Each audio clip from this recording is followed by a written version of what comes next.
Today we're going to be taking a look at the massive alternate build of the UCS Hulkbuster by Ransom Fern.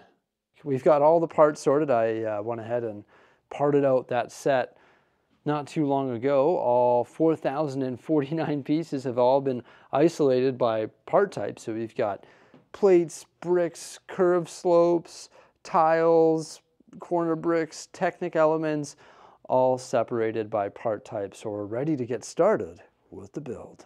So I brought up this table here, and I'm working from the laptop. I started, somewhere in the 300s, and Jose started with step number 1. She's building away there. That's the Hulkbuster's foot. You know what? That doesn't look like a foot to me. There's no way that's a foot. That must be like his midsection or hip, because I think I'm building one of his legs. Took a while to build the body, hey Jose? Very long time. Look at it though. Wow. We just attached the like upper leg there. Just a lot of interesting angles and yeah. It's crazy. Took a very long time. Yeah. And that's just the Technic frame. You still got to add like the panels like to all the studs there to give it its actual shape, because the Hulkbuster doesn't look like that, just so you know. And while she was doing that, I built both of the Hulkbuster's feet. Yeah, I had to use a pair of needle nose pliers for one step. Don't mind that, just pulling out a Technic pin. But look at the size of the feet. So that's step 701, we're going to attach that, and 861, we're going to attach that one there. And Mrs. Brixie's going to build the next section of leg. And I'm actually starting to work on his arm. Is it a his or a her? What's it in the sky? Veronica? I don't know, it's a robot. So It's a robot. Yeah. It is a Hulkbuster. Veronica is the one in the sky though. But that's the arm. The start of it at least. We attach the legs and the feet, and look how tall it is. Holy. Built the first arm here. Well, look at the size of those phalanges. Jose, let's see your hand.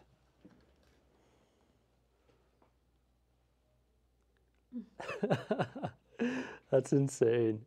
That's a glow-in-the-dark 3x3 circular tile there. Wow.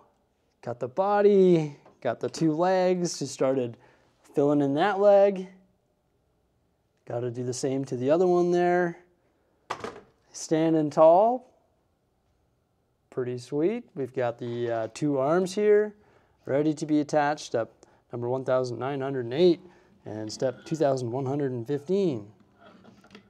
Attach those, but we want to just get everything filled in before we get, like we want to catch up to these steps before we install the arms, just because they might get in the way of covering up parts of the body, etc. And these are our remaining parts. And these are all the bins that we've emptied here today.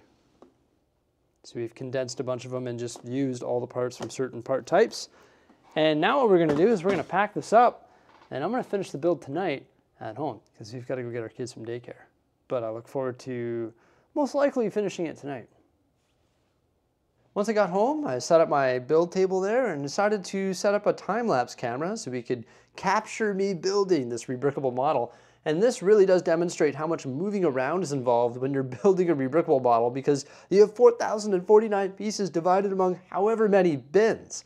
Now this model in particular, it uses 3,923 of the original 4,049 pieces, so you're left over with 126 pieces, which is really good for a rebrickable model. Now once again, these instructions, they came from Ransom Fern on rebrickable.com, and you can buy them for $20, or you can also buy the combo kit for $24, and that one is going to give you the Mark 43 Iron Man and also the Mark 44 Hulkbuster.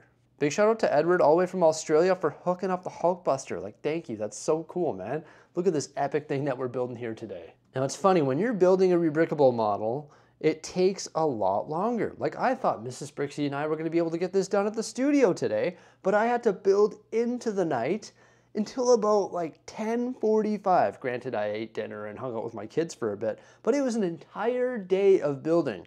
Grand total build time, I don't know what that is, unfortunately, because sometimes there was two of us building, sometimes we were distracted, then it was just me building, so it's hard to calculate. Plus, you've got to factor in all the time that it took me to part out the massive 4,049 piece set. But it would be pretty funny comparing the original 4,049 piece set versus the rebrickable model. I bet I could build the original Hulkbuster in one day on my own, because Lego parts these sets out in so many bags that you're only dealing with like 100 or 150 pieces per building stage, making it very easy to find your part. Even though I did a great job parting it out, there were some mistakes that I made. For example, there might have been a brick that was hidden away in a plate or a curved slope bin or something like that, because you make mistakes when you're sorting 4,049 pieces. So sometimes it was rather difficult to find particular pieces. Also, some of these bins had a lot of elements in them. So digging through that bin takes longer than just searching for the parts that are on the table from an original Lego set, because there's only 100 or 150 parts on the table. So finding pieces and scrolling through the rebrickable instructions definitely slows down the process quite a bit. Now the instructions, they were super easy to follow. For the most part, there's only like 1, 2, 3, 4, 5, maybe 6 parts per page, but I find there's a lot of scrolling involved, and that's why you'll see my hand reach out and touch that mouse so frequently. Once again, piece count for this model, 3,923, and the instructions were split into 3 instruction manuals, but had 2,420 steps. So Mrs. Brixie and I had to scroll 2,420 times because there's only 1 step per page, and that actually consumes a lot of time as well. Also, something else that slowed down the build process at the end of the day was straight up fatigue. I was exhausted. I was building into the night. I kept making mistake after mistake after mistake, and I was like, wow, I should just leave this for the morning. It's like, no, we're gonna get it built tonight, and then we'll film the content in the morning. But I'm glad I stayed up, because this thing is epic. Like, look at it. It is just massive, and it looks so good, and it's rock solid too. So here we have the leg before I finish putting all of the panels on it, and just the snot work in this model. You see all those forward facing studs and how they all connect and get covered with those panels? It is intense. Like, you saw that big Technic frame for the legs and for the feet and for the body. That all gets covered with the tiles and curved slopes, and it just looks crazy in the end. And just the Lego math and magic that was happening in this model was truly off the charts. Everybody, look at this thing. Oh my gosh. Was I having a dream? Was I just dreaming about building this thing? No, it's actually built here in the morning. Holy, this thing is just huge. Oh my gosh, look at it. I remember seeing the original model in the front window of the Lego store and being blown away by it. But now that I actually have it on hand, it's like, this thing is huge. And of course, this isn't the original model. This is the Ranson Fern build, which uses 126 less pieces, but I think it looks a lot more complete than the original model. Unfortunately, I don't have the original one to compare it with, because owning 2 of these would be absolutely insane. I think building the original and then taking it apart to build this one would be insane as well, so I decided not to do that. But the key difference is that this one is a lot more robust, like in the legs, in the hips, in the chest, in the shoulders, in the arms, everywhere. And it's incredible that Ranson Fern was able to create a model or a version that, in my opinion, looks a lot better than the original while using less pieces, and you didn't have to supplement it with any parts from your own inventory, or you didn't have to order any additional pieces, which is just insane to me. Crazy. Unfortunately, I don't have the Iron Man Mark 43 alternate build, so I can't see how that fits inside. And I don't have the other one on hand here at home, so I can't see if that one fits inside. But either way, we've got an epic looking Hulkbuster that looks fantastic. Of course, we still have some points of articulation, so his arms can articulate at the elbows like that. His fingers can expand out like so, like he's reaching out to you. And then his hands can pronate or supinate and pronate. And he's got that 3x3 glow-in-the-dark tile in the center there. And then his shoulders. This is probably where we're losing out a little bit compared to the original model, because the original model didn't have as big of shoulder pads and it wasn't as complete in the points of articulation. So I don't think the range of motion in this one is going to be as vast as the original model. But you can see the shoulder pad can actually flex out like that. So there's a little bit of motion there, and that reveals the joints within. So now I can actually bring that up. But even if I'm losing out on the range of motion, it's not like I'm going to be playing around with my UCS Hulkbuster very often. So I really don't care about that. I just want it to be presentable and look great on the shelf, which this one, of course, does. Like, it just looks phenomenal. The build is so sturdy. You can just pick it up, put it down. Great center of gravity or balance on those feet. Like, it is awesome. When I move it around, when I move the arms and move it around in general, there's no pieces that are falling off the model. It looks complete. It's awesome. Like, you gotta admit, this thing is so cool. Like, wow. It actually has 3 light bricks in it and those glow-in-the-dark pieces on the hands. We can activate the light bricks on the knees by just pushing in this element on the back, which is a dish element. You can see the one is activated there on the right side. And then we can spin it around, and I'll show you how I activated that on the back of his left leg here. Just this piece, you can see how it flaps up. That's going to reveal this circular dish. All I have to do is just push that in, and then that's going to activate the light brick. And the interesting thing about that mechanism is it actually stays on. So it's not a temporary light solution. Those are actually on at all times. Mrs. Brixie built the chest, as you saw there, and we can activate the light brick in there by just pushing on this plate that is in his chest, and that's going to activate the light brick in there. The headpiece, which is one big printed dish, can hinge like that. It's connected to a ratchet connector, and then it can also open up like that. I'm very curious to get the other model built. Unfortunately, I don't have the Artisham Shadow set. That's what you need. Also, 2 of the buildable figures, which are the Iron Mans, of course, to build the Ransom Fern Mark 43 Iron Man. So I haven't got around to doing that. But just take a look at this thing, everybody. Like, just look at this thing, everybody. Holy. I think there's not much to describe here. You just gotta take it all in, know that it's a big Technicore covered with all of these incredible panels. These ones here are like a little bit loose fit. So you use a bunch of those modified plates with like the Technic piece that slot into the Technic bricks. And that allows you to mount these panels. And I think it just looks great from the front. And also great from behind as well. You can see how sturdy it is. Bam! Like, it just plops right down. Got this pretty cool panel on the back here with some of those trans, like, opal pieces.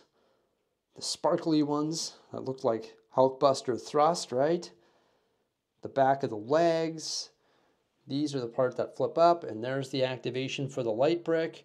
And it's activated currently, and you can deactivate it just by pulling that back like so to make sure you don't burn your batteries out. But you can see the activation piece for the light brick right in there. So you just push that in, and it lights it up, which is pretty neat.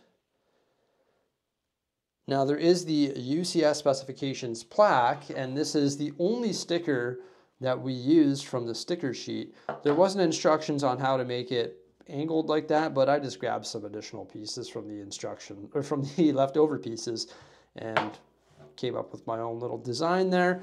And then we have the Iron Man minifigure, or Tony Stark minifigure, which should have been way better based on the cost of this set, but it is what it is. I don't know why we got this lame Tony Stark with just plain black legs and no arm print detailing or anything, but whatever, that's not Ransom Fern's doing, right? Now, the instructions didn't tell me where to use these stickers, so I guess I could refer to the original one and try and place them where I think they look good on this alternate build, or I could just leave them off. Just the size of it blows my mind. Like, holy.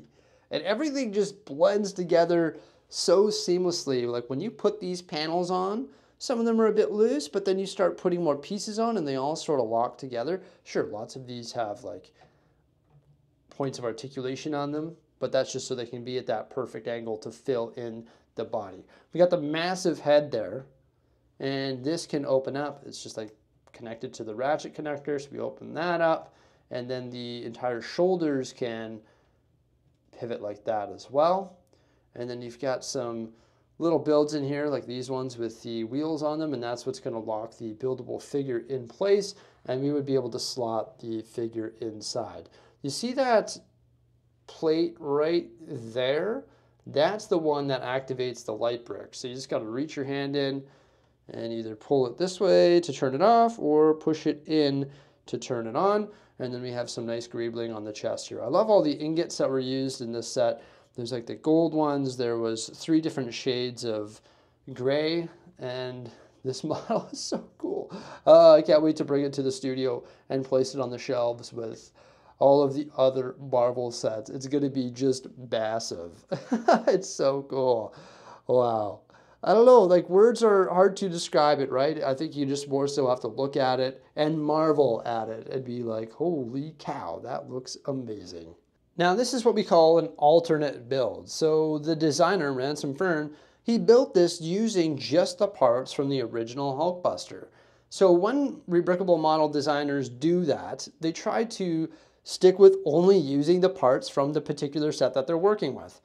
So sometimes they run into what I call part constraints.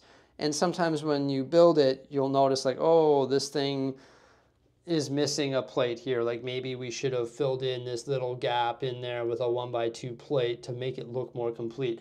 Maybe we should have filled this in, or maybe that's by design. But there are some areas in the build where you're like, oh, I wish I would have attached this with an additional stud, and all I would have to do is throw another 1x1 plate in there, or 1x2 plate.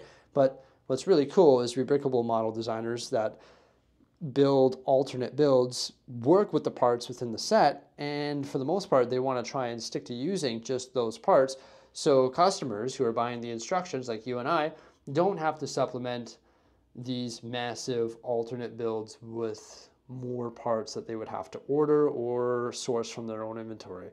So yeah, there are some little things like that in the build, but beyond that, I can't really think of anything, you know, treacherously bad to say about this alternate build. I think it looks a lot better than the original, and that in its own is just incredible. So just overall, I'm blown away by this. I think it looks absolutely fantastic. Like, wow, this thing is just huge. It looks so cool. Oh my gosh, Ransom Fern did a great job. It is amazing.